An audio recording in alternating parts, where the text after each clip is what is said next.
नमस्कार दोस्तों, आइए जानते हैं बिहार की सभी छोटी बड़ी खबरें सिर्फ 10 मिनट में। लेकिन उससे पहले आप इस वीडियो को कहां से देख रहे हैं, कमेंट में जरूर बताएं और वीडियो को लाइक और चैनल को सब्सक्राइब जरूर करें। एनडीए में बागियों विरोधियों से निपटने का चक्रव्यूह तैयार, सबक लेकर एक एक सीट को साधने में जुटे दिग्गज। राजग ने आगामी चुनावों में बागियों और विरोधियों से निपटने के लिए रणनीति बनाई है। पिछले चुनावों से सबक लेते हुए राजग के नेता हर सीट को जीतने के लिए मेहनत कर रहे हैं। वे स्थानीय मुद्दों पर ध्यान केंद्रित कर रहे हैं और बागियों को शांत करने की कोशिश में लगे हैं। राजग एकजुट होकर चुनाव लड़ने के लिए प्रतिबद्ध है। आज से नामांकन शुरू। 2 चरणों में हो रहे बिहार विधानसभा चुनाव 2025 के लिए दूसरे चरण की सीटों पर आज से उम्मीदवारों का नामांकन शुरू हो रहा है। भागलपुर विधानसभा का नामांकन सदर अनुमंडल कार्यालय में होगा, जबकि नाथनगर का एडीएम और सुल्तानगंज का डीसीएलआर के यहां प्रत्याशियों का नामांकन प्रपत्र जमा होगा। बिहार में कस्टमर केयर बनकर ठगी करने वाले गिरोह का पर्दाफाश, नालंदा का एक आरोपी गिरफ्तार। बिहार में कस्टमर केयर बनकर ठगी करने वाले एक गिरोह का पर्दाफाश हुआ है। नालंदा जिले से एक आरोपी गिरफ्तार किया गया है। यह गिरोह लोगों को कस्टमर केयर अधिकारी बनकर फोन करता था और उनकी गोपनीय जानकारी लेकर उनके खातों से पैसे निकाल लेता था। पुलिस गिरोह के अन्य सदस्यों की तलाश कर रही है। एनडीए आज जारी कर सकती है प्रत्याशियों की पहली लिस्ट। पटना में होगी प्रेस कॉन्फ्रेंस। बिहार विधानसभा चुनाव के लिए एनडीए में सीटों का बंटवारा हो गया है। भाजपा, जदयू, लोजपा, रामविलास, हम और रालोसो के शीर्ष नेता पटना में प्रेस कॉन्फ्रेंस करेंगे, जिसमें उम्मीदवारों के नामों की घोषणा की जाएगी। जदयू और बीजेपी को बराबर सीटें मिली हैं। महागठबंधन भी दिल्ली में सीट शेयरिंग पर विचार कर रहा है।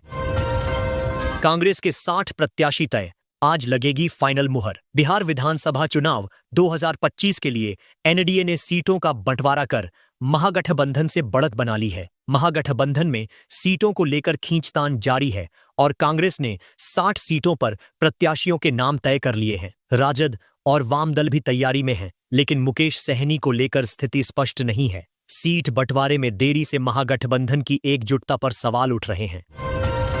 नीतीश कुमार साफ हो गए, इधर ही आना पड़ेगा। एनडीए की सीट शेयरिंग पर पप्पू यादव ने ली चुटकी। बिहार विधानसभा चुनाव के लिए एनडीए में सीटों का बंटवारा हो गया है, जिसमें जदयू और बीजेपी 101 सीटों पर चुनाव लड़ेंगी। चिराग पासवान की पार्टी को 29 सीटें मिली हैं। पप्पू यादव ने एनडीए के सीट बंटवारे पर चुटकी ली है। महागठबंधन में सीटों के बंटवारे को लेकर भी कयास लगाए जा रहे हैं। कांग्रेस नेता पवन खेड़ा ने कहा कि महागठबंधन में कोई पेंच नहीं फंसा है।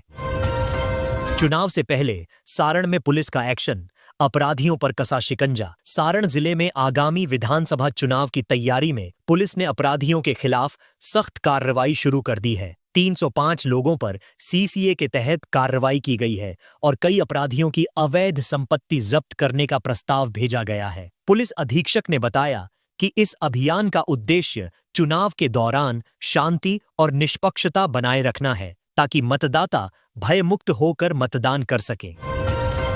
छठ पूजा को लेकर आयुक्त ने घाटों का किया निरीक्षण, सुरक्षा व्यवस्था चाक चौबंद। पटना में छठ महापर्व की तैयारियों का जायजा लेने के लिए आयुक्त अनिमेश कुमार पराशर ने जिलाधिकारी और पुलिस अधीक्षक के साथ विभिन्न घाटों का निरीक्षण किया। उन्होंने सुरक्षा, जल स्तर और सुविधाओं का जायजा लिया। अधिकारियों को दुर्घटना रहित और सुविधा युक्त छठ आयोजन सुनिश्चित करने के निर्देश दिए। गंगा के जल स्तर पर नजर रखने और सभी आवश्यक व्यवस्थाएं करने के निर्देश दिए गए, ताकि छठ व्रतियों को कोई परेशानी न हो।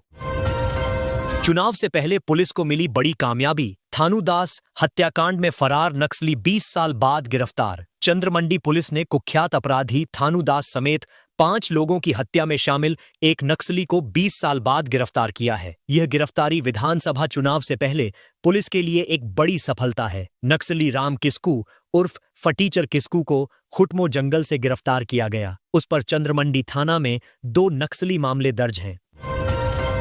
दरभंगा में चेकिंग के नाम पर बुजुर्ग महिला से 3 बदमाशों ने की ठगी, 8 लाख रुपए के कंगन लूटे। दरभंगा के शास्त्री चौक पर 70 वर्षीय महिला से चेकिंग के बहाने 3 बदमाशों ने 8 लाख रुपए के सोने के कंगन लूट लिए। महिला सब्जी खरीदने निकली थी, तभी बदमाशों ने उसे घेरकर कंगन उतरवा लिए और नकली कंगन थमा दिए। पुलिस ने मामला दर्ज कर सीसीटीवी फुटेज के आधार पर जांच शुरू कर दी है। पटना में अवैध पटाखा फैक्ट्री में छापा, 392 किलो विस्फोटक के साथ 4 गिरफ्तार। पटना पुलिस ने ऑपरेशन जश्न के तहत बिहटा के तारानगर गांव में एक अवैध पटाखा फैक्ट्री पर छापा मारा। इस कार्रवाई में 392 किलोग्राम विस्फोटक सामग्री बरामद की गई और 4 लोगों को गिरफ्तार किया गया। फैक्ट्री में अवैध रूप से पटाखे बनाने का काम